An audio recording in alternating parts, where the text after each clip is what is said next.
There are lots of videos to show you how to clean your makeup brushes, so this is how to keep your makeup clean. Thanks to COVID, IPA is now really easy to get. Isopropyl alcohol, you can either get it free-flowing or in a spray bottle. Then you want a clean old tea towel or some kitchen roll. Bonus points for a pencil sharpener and some gaffer tape.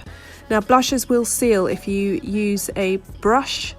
The oils from your skin can seal the top of the blusher so you don't get as much product on your brush. So get your gaffer tape and literally just stick it over. You can see there's kind of a dull tone to this blusher, and then using the sticky bit of the gaffer tape you just pull off the oils and reveal new blusher, good as new.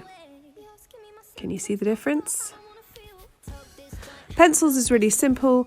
When you sharpen them, you remove any of the pencil that's been exposed to eyeballs and the mites that live around them. And so clean pencil sharpener, this one is not a clean pencil sharpener, does the trick. All makeup can be spritzed with IPA. It will then air dry, so you can just leave it open and it will dry off.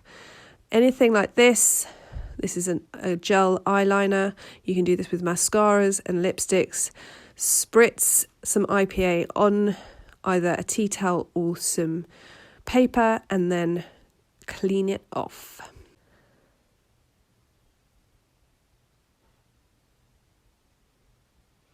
You can do this with pencils as well if you want to be extra clean.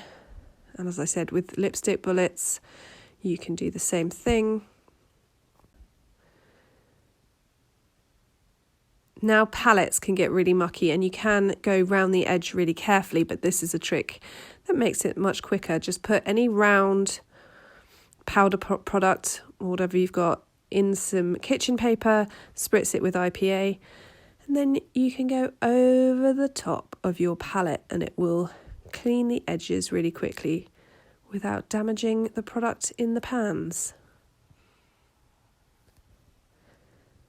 This is just some of the ways that I keep my makeup clean.